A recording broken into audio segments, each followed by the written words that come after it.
The red sticker slapped against my mailbox like a death warrant. Safety violation, delivery suspended. I stood there in my driveway, coffee still steaming in my hand, staring at that piece of paper that just turned my Tuesday morning upside down. My name's Sam Collins. I'm 52, been fixing cars in this neighborhood for 15 years. Built my garage with these hands, raised my fence with sweat and pride. Never thought a woman with a clipboard could take it all away. She appeared from behind my truck like she'd been waiting.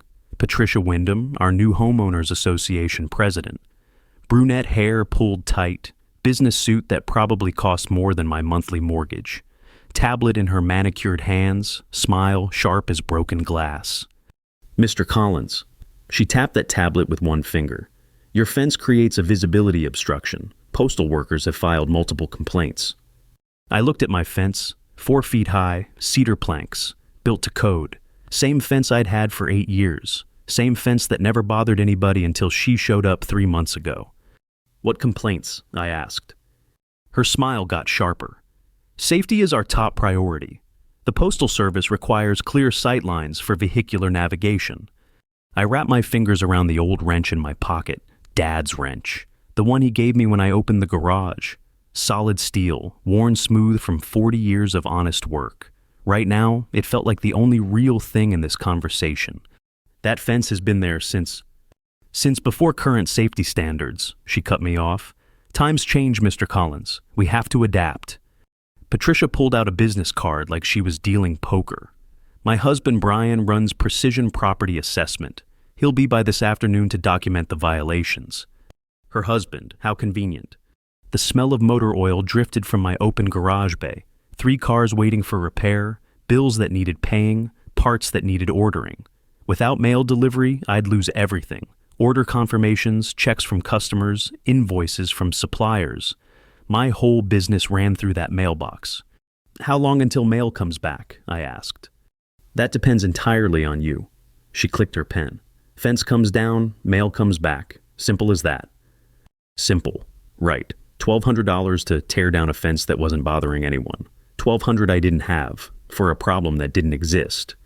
I watched her walk away, heels clicking on my asphalt like a countdown timer. Behind her, my neighbor Eddie Morgan stood in his doorway. 45 years old, runs the diner down on Main Street. Usually waves when he sees me. Today, he just stared. "Morning, Eddie," I called out. He stepped back inside without a word. That's when I knew this wasn't just about a fence. This was about something bigger, something that made neighbors turn their backs and women with clipboards show up with ready-made solutions. I pulled out my phone and called the post office. 20-minute hold. Then a tired voice that sounded like it had answered this question 100 times. "Sir, we've received official notification from your Homeowners Association regarding safety violations on postal routes. Until those violations are remediated, we cannot resume delivery service to affected addresses." What violations exactly? Papers rustled. Obstruction of vehicular sight lines, impediment to emergency vehicle access, and more rustling. Non-compliance with federal postal accessibility guidelines. Federal guidelines for my 4-foot fence that had never stopped a mail truck in 8 years. I hung up and looked at that red sticker again. The edges were already curling in the morning sun. In 6 hours, I'd have 3 customers asking why their parts hadn't arrived. In 12 hours, I'd have suppliers wondering where their payments were. In 24 hours, my business would start bleeding money I couldn't afford to lose. Patricia's car pulled away from the curb, Mercedes sedan, spotless and silver. Through her window, I caught her watching me in her mirror, waiting to see what I'd do next. That's when I knew something else.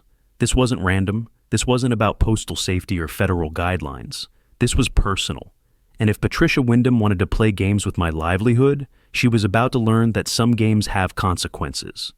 I went inside and made another pot of coffee, strong this time, because if I was going to war with the Homeowners Association, I'd need all the caffeine I could get. The red sticker fluttered against my mailbox like a flag of surrender. But I wasn't surrendering, not yet, not ever. Brian Wyndham showed up at 2:30 sharp, driving a white pickup with Precision Property Assessment painted on the door. Precision, that's what they were calling it now. He stepped out with a measuring tape and a clipboard thick as a phone book, mid-40s, soft around the middle, wearing khakis that had never seen real work, the kind of guy who measured twice and billed 3 times. "Afternoon, Mr. Collins." He didn't offer to shake hands. "I'm here to document the fence violation for the HOA record."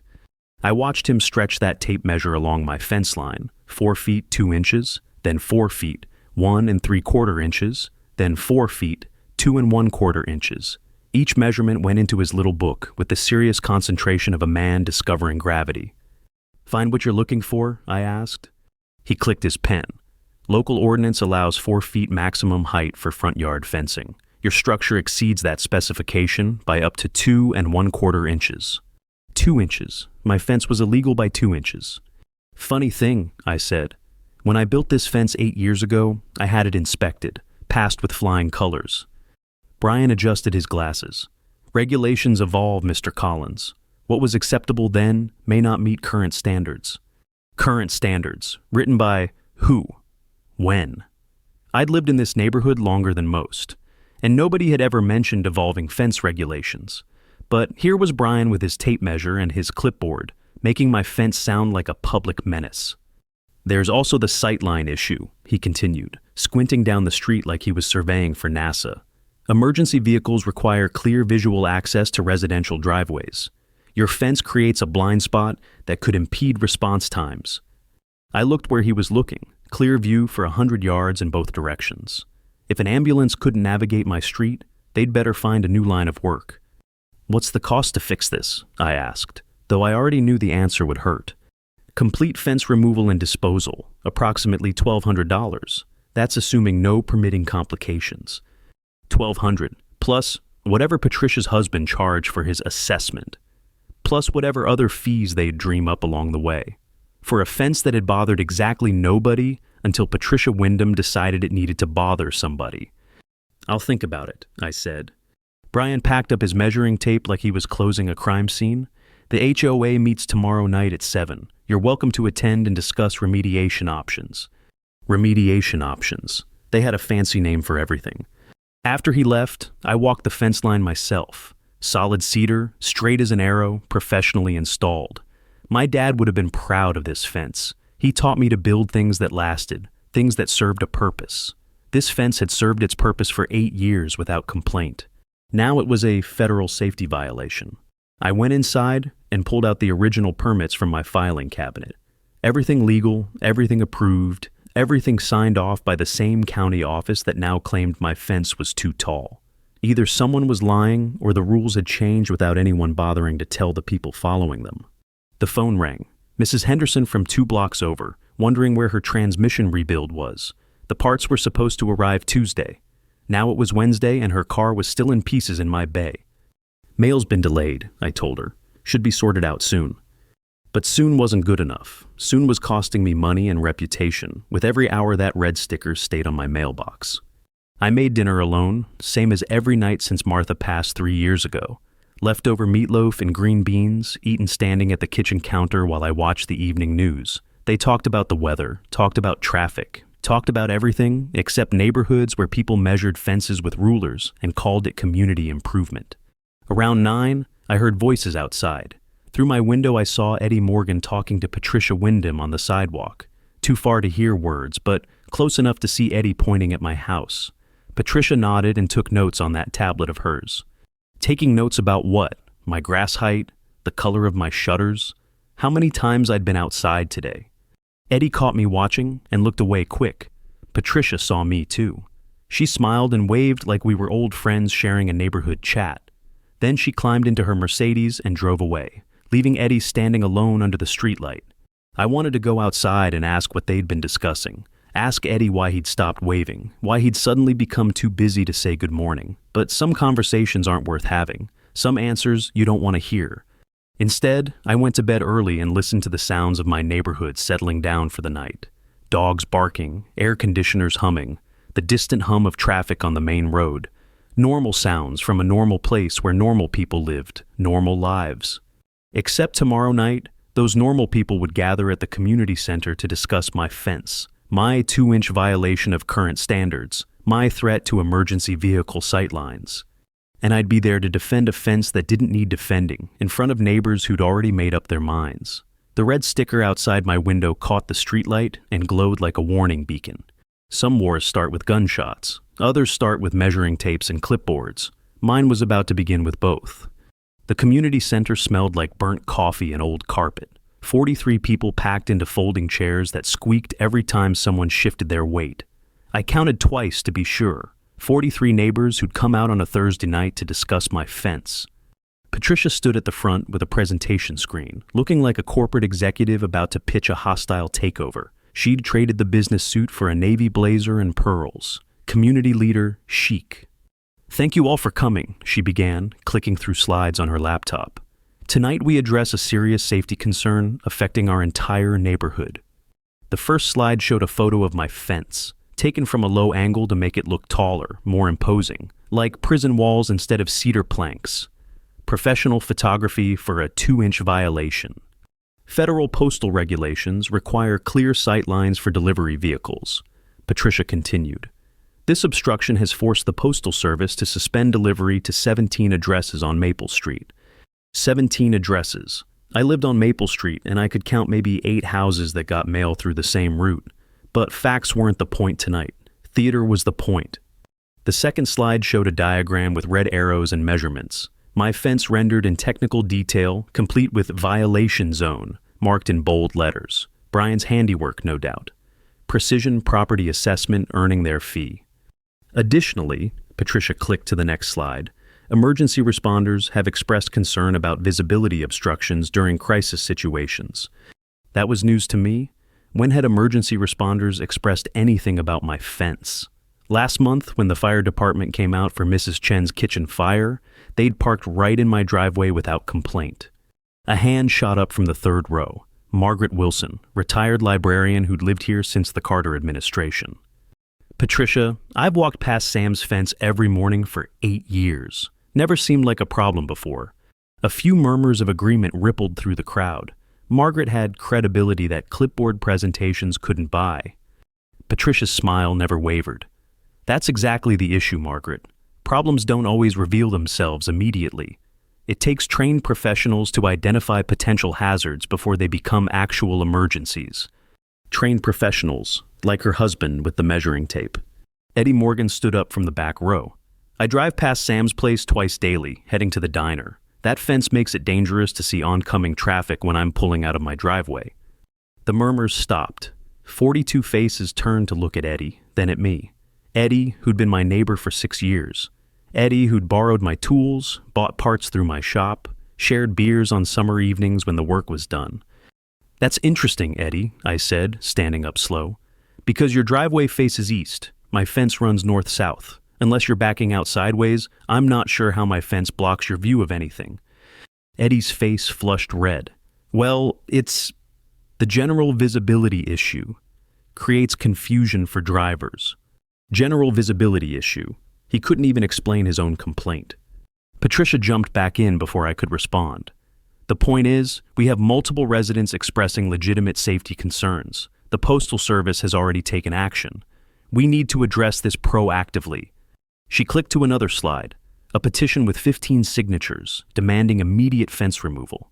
I recognized maybe half the names, and 3 of them belonged to people who'd moved away months ago. As your HOA president, I'm recommending we invoke Section 12 of our community guidelines, requiring immediate compliance with federal safety standards. Section 12. I'd read those guidelines when I bought my house. Section 12 covered sewage overflows and structural collapses, not fence heights. But how many people in this room had actually read Section 12? "What's the time frame?" asked Bob Peterson from 2 streets over. 7 days from tonight's vote, Patricia replied, assuming the motion passes. 7 days to tear down 8 years of work, 8 years of pride, 8 years of keeping my property line clear and my privacy intact. 7 days to surrender to a measuring tape and a woman with a clipboard. "I'd like to say something," I announced, standing fully now. Patricia's smile flickered for just a second. "Of course, Sam. The floor is yours."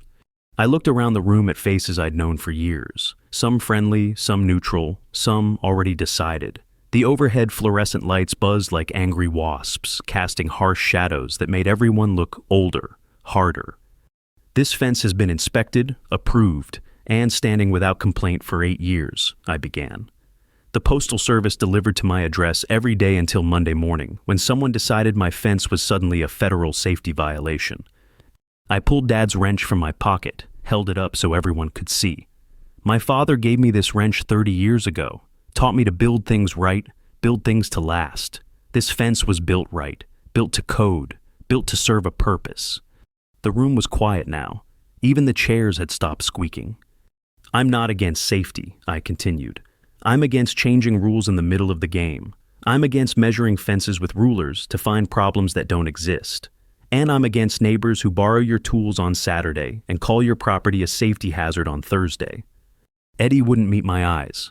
Patricia was typing notes on her tablet, probably documenting my hostile attitude for the official record. So here's what I'm proposing, I said, putting the wrench away. Instead of tearing down a fence that's hurt nobody, let's figure out what's really going on here. Let's ask who benefits from making me spend $1,200 I don't have. Patricia stood up quickly. Sam, I appreciate your passion, but we're here to address documented safety violations, not conspiracy theories. Conspiracy theories. That's what they called asking questions now. All in favor of requiring fence removal within 7 days? Patricia called out. Hands went up around the room. Not all of them, but enough. I counted 26, more than half. 26 neighbors who'd decided my fence was a menace that needed removing. 26 people who'd rather trust a clipboard than their own eyes. The meeting ended with handshakes and small talk, neighbors filing out into the parking lot like they'd just voted on a school budget instead of my livelihood. Patricia packed up her presentation materials with the satisfied efficiency of someone who'd gotten exactly what she came for. I sat in my truck for 10 minutes after everyone else left, watching the community center lights go dark. 7 days. 7 days to find a solution, or watch everything I'd built get measured, documented, and torn down by trained professionals. The red sticker was still on my mailbox when I got home, glowing like a countdown timer in the darkness, marking time until my fence became history. But that's when I remembered something Margaret Wilson had said. 8 years she'd walked past my fence every morning.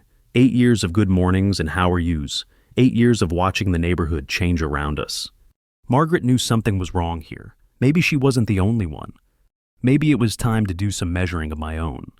Margaret Wilson's house sat 3 blocks away, yellow with white shutters and the most organized garden in the neighborhood. Every flower had its place, every bush trimmed to mathematical precision, the kind of yard that made other homeowners feel inadequate.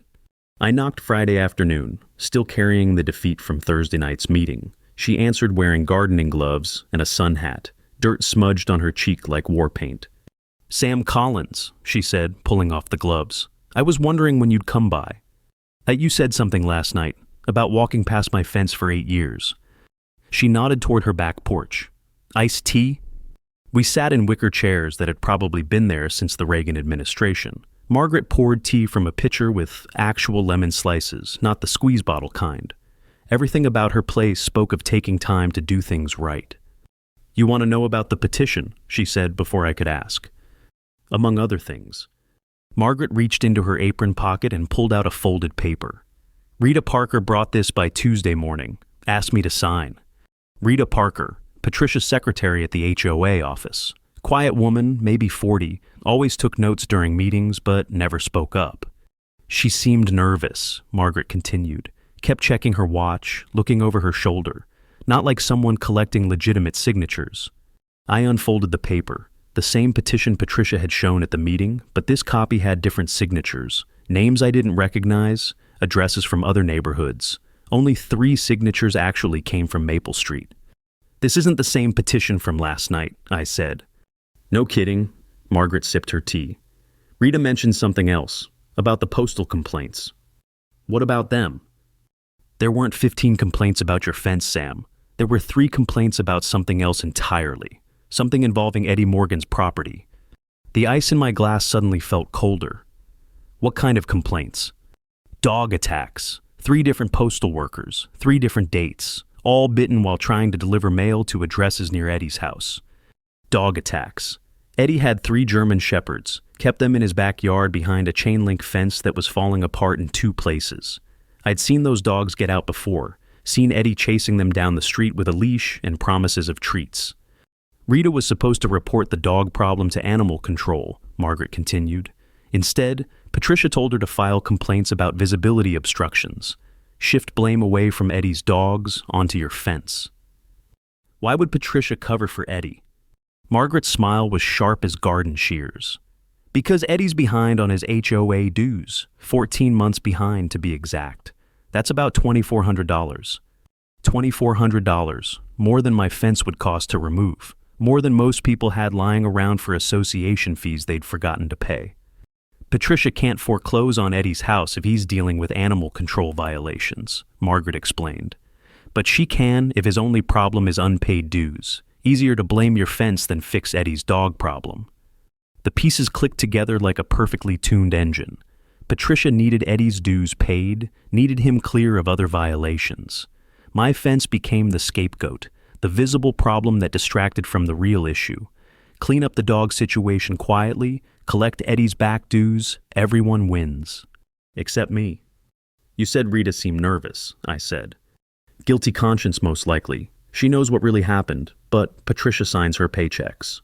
I finished my tea and stood to leave. Margaret walked me to the gate, stopping beside a rosebush that belonged in a magazine. Sam, she said, Rita mentioned something else, about a contract.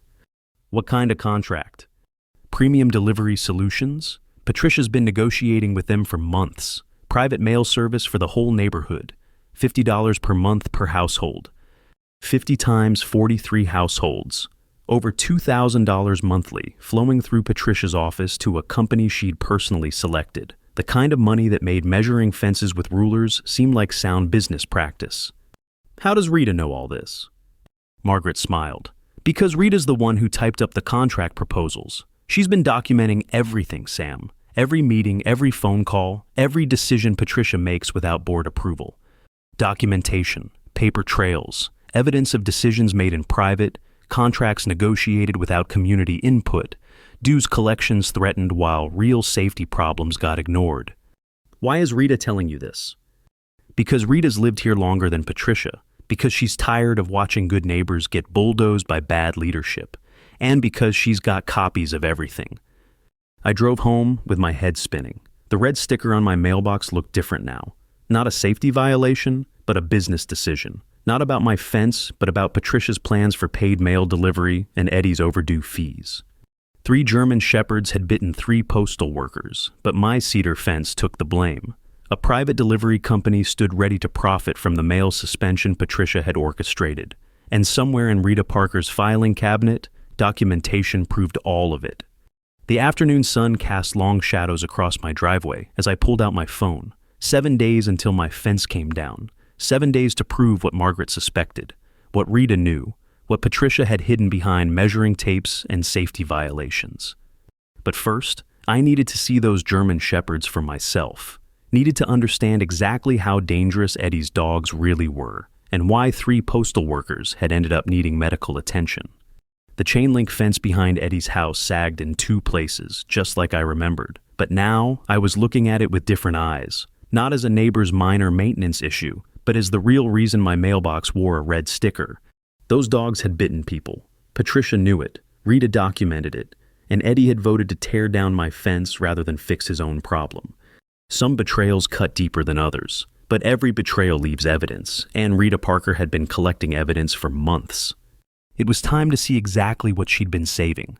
Rita Parker's apartment sat above the dry cleaner on Main Street, the kind of place where rent was cheap because the chemical smell never quite faded. She answered my knock Saturday morning, still in her bathrobe, coffee mug trembling in her hands. Mr. Collins. Her voice barely rose above a whisper. I wondered if you'd figure it out. Margaret Wilson says you've been documenting things. Rita glanced down the hallway like Patricia might materialize from the shadows. Come in, but keep your voice down. Her living room looked like a filing cabinet had exploded. Stacks of papers covered every surface, organized with the precision of someone who'd spent decades managing other people's secrets, each stack labeled with dates, each document marked with colored tabs. Sit down, she said, closing the door with 3 different locks. You want coffee? You're going to need it. The coffee was strong enough to wake the dead. Rita settled into a chair across from me, surrounding herself with paper stacks like protective walls. "I've been Patricia's secretary for 8 months," she began. 8 months of watching her turn community service into personal profit. She pulled a folder from the nearest stack. "Premium Delivery Solutions. Patricia's been negotiating with them since January. $50 per household, monthly contracts, exclusive service rights for the entire neighborhood." The contract draft showed Patricia's signature on 6 different pages. Commission structure, territory boundaries, profit-sharing agreements, all dated before my fence had ever been measured. "She needed a reason to suspend postal delivery," Rita continued. "Something visible, something the residents would blame, instead of questioning why we suddenly needed private mail service." "The dog attacks were real?" Rita nodded toward another folder. 3 incidents, January 15th, March 3rd, April 22nd, all documented with animal control, all involving Eddie Morgan's German Shepherds. She handed me the incident reports. Postal worker Jennifer Hayes, bitten on the left ankle while delivering packages. Carrier David Chen, attacked while approaching Eddie's mailbox. Substitute driver Maria Santos, requiring 6 stitches after one of Eddie's dogs broke through the fence gap. "Patricia told me to file these under resolved," Rita said. "Claimed Eddie had fixed his fence and retrained his dogs. But I drive past his place every day. That fence is still broken, and those dogs are still loose." 3 postal workers injured, and Patricia had buried the reports to protect Eddie's overdue dues. My fence became the scapegoat, the visible problem that justified suspending mail service. "There's more," Rita continued, pulling out a recording device that looked older than both of us. "Patricia doesn't know about this." She pressed play. Patricia's voice filled the room, clear as church bells. "Eddie's situation is manageable. We redirect focus to the Collins fence, create a safety narrative, and the Postal Service suspension looks proactive instead of reactive." Another voice responded, male, older, authoritative. "And the delivery contracts?" "Already negotiated. Premium delivery starts Monday after the fence comes down. $50 per month per household. We're looking at over $2,000 monthly revenue with our standard administrative fee." Administrative fee. Patricia was skimming money from a contract she'd created by sabotaging our mail service. "Who's the other voice?" I asked. Rita's hands shook as she turned off the recorder. "Harold Brennan, chairman of the County Planning Commission, also Patricia's uncle." The family connections kept expanding. Patricia's husband measured my fence. Patricia's uncle approved the delivery contracts. Patricia herself orchestrated the whole scheme, using my property as justification for a business deal that put money in her pocket. "Why are you helping me?" I asked. Rita was quiet for a long moment, staring at her coffee like it might provide answers. "Because I have a son, 24 years old, works construction in Denver. He built a fence last year around his first house. Spent 3 weekends getting it perfect. Called me every night to describe his progress." She wiped her eyes with a tissue from her robe pocket. "If someone tried to tear down Tommy's fence over 2 inches and a lie, I'd want somebody to help him, someone who knew the truth." The truth. 3 German Shepherds, 3 injured postal workers, and a mail service suspension that had nothing to do with fence heights. Patricia had turned community safety into personal profit, and 43 neighbors had voted to make me pay for it. "What do you need from me?" I asked. Rita handed me a manila envelope thick as a brick. Copies of everything. Incident reports, contract negotiations, recorded conversations, budget documents showing where Patricia's been moving money. The envelope felt heavy with possibility. Evidence of corruption, documentation of fraud, proof that my fence had been framed for crimes committed by German shepherds and greed. "There's something else," Rita said. "Patricia's planning to foreclose on Eddie's house next month. His dues are 14 months overdue, but she's been waiting until after the fence vote. Didn't want him backing out of the safety narrative." Eddie's house, the place he'd lived for 6 years, the business he'd built from nothing, all hanging by the thread of HOA dues he couldn't pay. Patricia had been playing a longer game than I'd realized. Control Eddie through debt, eliminate my fence through lies, profit from both through private delivery contracts. "What happens to you when this comes out?" I asked. Rita smiled for the first time since I'd arrived. "I've been documenting Patricia's violations for 8 months. The State Attorney General's office is very interested in HOA corruption cases. They've offered me immunity in exchange for cooperation. the state attorney general. Rita hadn't just been collecting evidence for me. She'd been building a criminal case against Patricia, using my fence as the final piece of a much larger puzzle. I stood to leave, envelope tucked under my arm like a weapon. Rita, why didn't you just go to the authorities sooner? Because I needed her to complete the crime. Attempted mail fraud isn't the same as actual mail fraud. Patricia had to follow through with the delivery contracts, had to collect money under false pretenses. Your fence vote was the last step. The last step. Patricia's victory at Thursday night's meeting hadn't been the end of her plan. It had been the completion of a federal crime that Rita had been documenting for months. I drove home through streets that looked different now. Not a neighborhood dealing with a safety violation, but a community under siege by its own leadership. Patricia's Mercedes sat in her driveway, sparkling clean as always. She probably thought she'd won. But victories built on lies don't last, and evidence collected by angry secretaries has a way of changing everything. The red sticker on my mailbox caught the afternoon sunlight, glowing like a beacon. 5 days until my fence came down. 5 days to prove that German shepherds, not cedar planks, had started this whole mess. Rita Parker had given me the ammunition. Now I needed to figure out how to use it. Sunday afternoon, I called the postal inspector. Not the local office with their tired voices and endless hold times, but the Federal Investigation Unit, the number Rita had written on a post-it note, the one she'd been saving for exactly this moment. Agent Carlos Rodriguez answered on the second ring. Deep voice, no nonsense, the kind of man who'd heard every excuse in the book and believed none of them. Inspector Rodriguez, you got something for me? Mail fraud, I said. Homeowners Association president orchestrating delivery suspension to force private contracts. I've got documentation. Silence stretched across the phone line. Then, how much documentation? Recorded conversations, financial records, incident reports that were buried to frame an innocent fence. Where are you located? I gave him my address. He was quiet for another moment, probably checking databases I didn't know existed. I'll be there tomorrow morning, he said.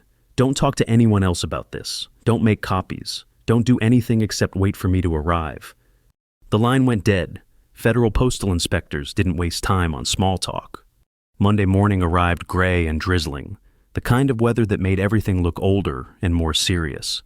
Agent Rodriguez pulled up at 8 sharp in an unmarked sedan that screamed federal government from 50 yards away. He looked exactly like his voice, mid-40s, built like a boxer, wearing a suit that had seen real work, the kind of man who could spot a lie from across the room and remember every detail for court testimony. Sam Collins?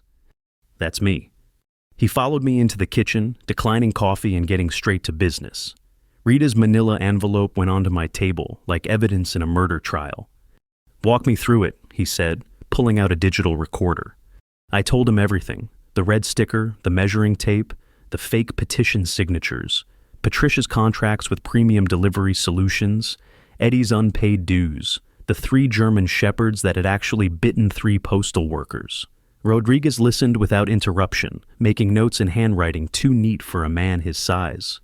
When I finished, he reviewed Rita's documents with the methodical precision of someone who'd built careers on attention to detail. Incident reports, contract drafts, recorded conversations, budget transfers. Each page got examined, cataloged, and photographed. This is solid, he said finally. Your secretary friend knows what she's doing. She's not my secretary. She's just tired of watching good people get screwed. Rodriguez smiled for the first time since arriving.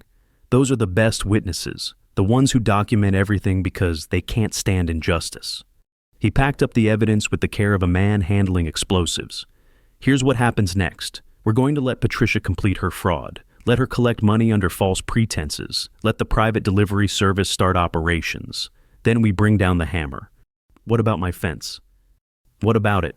Rodriguez looked genuinely confused. Your fence isn't violating any federal regulations. Never was. Patricia made that up to justify mail suspension. My fence was legal, had always been legal. 4 feet, 2 inches of cedar planks that had never hurt anyone, never blocked anything, never violated any regulation except the ones Patricia had invented. How long until this ends? I asked. 2 weeks, maybe 3. We need Patricia to actually collect money from the private delivery contracts. Attempted fraud is one thing. Completed fraud is federal prison. Rodriguez stood to leave, pausing at my front door. One more thing, don't take down that fence. Federal evidence now. Anyone touches it without authorization, they're interfering with an ongoing investigation.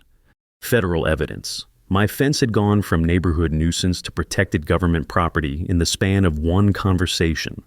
After Rodriguez left, I walked outside and looked at my fence with different eyes. 4 feet, 2 inches of cedar planks that had accidentally exposed a criminal conspiracy.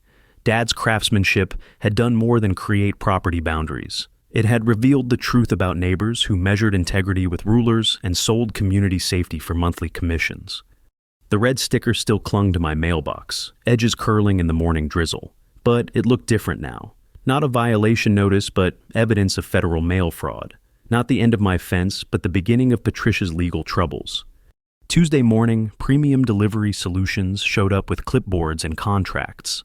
A white van with magnetic signs, driven by 2 guys who looked like they'd rather be anywhere else. They went door to door, collecting signatures and $50 checks from neighbors who thought they were solving a safety problem. I watched from my kitchen window as Patricia supervised from her driveway, tablet in hand, smiling like someone who just won the lottery. She had no idea that every signature, every check, every handshake was being documented by federal agents parked in a surveillance van 3 blocks away. Eddie signed his contract with shaking hands, probably grateful that someone else was paying attention to mail delivery instead of his broken fence and loose German shepherds. His dogs barked at the delivery guys, straining against chain links that wouldn't hold much longer. Margaret Wilson refused to sign, standing in her doorway with arms crossed and determination that could have powered the neighborhood grid. The delivery guys tried their sales pitch twice before giving up and moving to the next house. By noon, Premium Delivery Solutions had collected over $2,000 in initial payments, money that would flow through Patricia's administrative fees, money that existed only because she'd lied about my fence and buried reports about Eddie's dogs.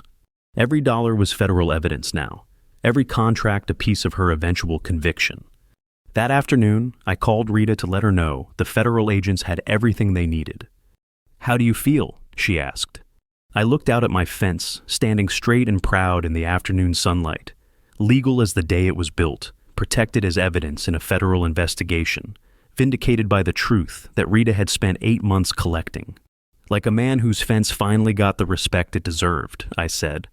Rita laughed, the first real laugh I'd heard from her since this whole mess started.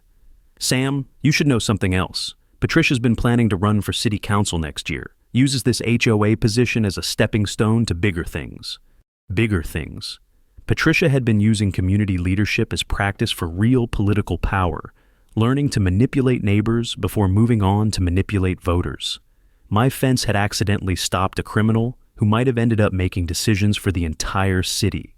Sometimes the smallest victories prevent the largest disasters. Sometimes a fence built right becomes the foundation for justice served properly.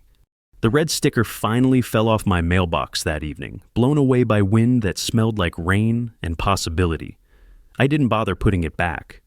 3 weeks later, Patricia's world collapsed on a Wednesday morning that started like any other.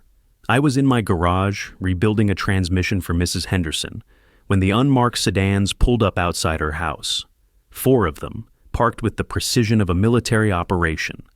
Agent Rodriguez knocked on my door at 9:15 sharp. Behind him, Patricia's voice carried across the street, high and desperate, demanding to know why federal agents were searching her home office. "We're executing search warrants," Rodriguez told me, straightening his tie like a man heading into battle. House, office, financial records, electronic devices, the whole package. Through my kitchen window, I watched agents carry boxes from Patricia's house. Computers, filing cabinets, that tablet she'd carried to every meeting like a weapon of mass bureaucracy. Her husband, Brian, stood on the lawn in his bathrobe, looking like a man who'd just discovered his wife's hobby was bank robbery. "How much trouble is she in?" I asked. Rodriguez pulled out a sheet of paper that looked official enough to declare war. Mail fraud, conspiracy to defraud a government agency, racketeering, tax evasion. The delivery contracts put her over the federal threshold for organized crime prosecution. Organized crime? Patricia had graduated from measuring fences to RICO Act violations. all because she'd gotten greedy with a delivery service that should never have existed. What about Eddie? Eddie's cooperating, testified about the dogs, confirmed Patricia told him to vote against your fence. In exchange, we're not charging him as a co-conspirator. Eddie's cooperation didn't surprise me. When federal agents start asking questions about mail fraud, smart people tell the truth quickly and completely. Eddie might have been behind on his dues, but he wasn't stupid enough to go to prison for Patricia's schemes. The agents worked for 6 hours, loading evidence into trucks like they were clearing out a library. Financial records dating back 2 years, correspondence with premium delivery solutions, recordings Rita had made without Patricia's knowledge. Every document that proved my fence had been framed for crimes committed by German shepherds and greed. Around 3 in the afternoon, they brought Patricia out in handcuffs. She saw me watching from my driveway and tried to say something, but Agent Rodriguez guided her into the back seat of his sedan with professional courtesy that masked federal authority. Her neighbors watched from their windows and doorways, the same 43 people who'd voted to tear down my fence 3 weeks earlier. Now they were watching the woman who'd orchestrated that vote get arrested for federal crimes that made fence violations look like parking tickets. Margaret Wilson walked over as the last agent car pulled away. She carried a plate of cookies that smelled like vanilla and vindication. "How does it feel?" she asked, offering me a chocolate chip cookie that tasted like victory. "Like justice served with a side of irony," I said.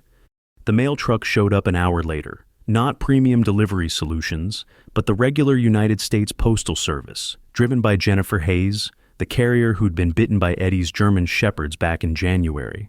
She had a stack of mail 3 weeks thick and an apology that came straight from the heart. "Mr. Collins, I'm sorry about the whole fence thing. We knew it wasn't really about visibility, but the suspension order came from headquarters." "What happens now?" I asked. Jennifer looked at my fence with the professional eye of someone who delivered mail around bigger obstacles than 4 feet of cedar planks. "Regular delivery resumes tomorrow. Your fence was never the problem, sir. Never should have been blamed for those dog attacks." That evening, Eddie Morgan knocked on my door. He looked 10 years older than he had 3 weeks ago, carrying guilt like a millstone around his neck. "Sam, I need to apologize." "For the fence vote?" "For all of it. The dogs, the dues, letting Patricia use my problems to destroy your property. I was scared, and I made choices I can't take back." Eddie's apology came with information I hadn't expected. The German shepherds were gone, surrendered to animal control after the federal investigation revealed their attack history. His fence was being professionally repaired, his HOA dues paid through a loan from his business account. "What happens to your house?" I asked. "I keep it. Patricia's arrest voided the foreclosure proceedings. Turns out you can't foreclose on someone's property while you're committing federal crimes against the same community." Small mercies in a situation where mercy had been scarce. Eddie would keep his home, but he'd lost his dogs and most of his neighbors' trust. Some prices get paid in cash, others in reputation. The preliminary hearing happened 6 weeks later. I testified for 20 minutes about red stickers and measuring tapes, about fence heights and federal violations that had never existed. Rita Parker testified for 3 hours about recorded conversations, buried incident reports, and financial records that proved Patricia had been skimming money from contracts she'd created through fraud. Patricia's lawyer tried to argue that measuring fences was community service, not criminal conspiracy. The federal prosecutor responded with bank records showing Patricia had deposited over $4,000 in administrative fees from premium delivery solutions, contracts that existed only because she'd lied to the Postal Service about safety violations. The judge wasn't impressed with fence measuring as a defense strategy. Patricia got 3 to 5 years in federal prison, plus restitution to every neighbor who'd paid premium delivery solutions for services they'd never needed. Brian Wyndham moved away 2 months after Patricia's sentencing, selling their house to a young family with twin daughters and a vegetable garden. The new neighbors introduced themselves with homemade bread and asked about my fence with genuine curiosity, not suspicion. "It's beautiful craftsmanship," the wife said, running her hand along the cedar planks. "Did you build it yourself?" "With my father's tools," I replied, pulling his old wrench from my pocket. "Built it to last." These days, my mailbox gets regular delivery without red stickers or federal investigations. The mail carrier waves when she drops off packages, and my fence stands 4 feet, 2 inches tall, without anyone measuring it with rulers or calling it a safety violation. Sometimes I still think about Patricia somewhere in a federal facility, probably planning her next scheme and measuring cell bars with contraband measuring tapes. Some people learn from their mistakes. Others just learn to measure them more carefully. Margaret Wilson still walks past my fence every morning, though now she stops to chat about weather and neighborhood gossip. Rita Parker got a job with the county clerk's office, where her documentation skills are appreciated for their intended purpose instead of their criminal evidence value. Eddie waves when he sees me, a tentative gesture that carries 8 months of regret. I wave back because life's too short to hold grudges against people who learned hard lessons through federal prosecution. My fence stands straight and proud, exactly as my father would have built it, 4 feet, 2 inches of cedar planks that accidentally exposed corruption, revealed truth, and proved that sometimes the smallest things cast the longest shadows. The red sticker never came back. Some violations, once exposed as lies, lose their power to intimidate. And in a neighborhood where measuring tapes once threatened property rights, my fence remains unmeasured, unviolated, and vindicated by the simple truth that honest work, built right, eventually prevails. That's a lesson worth building on.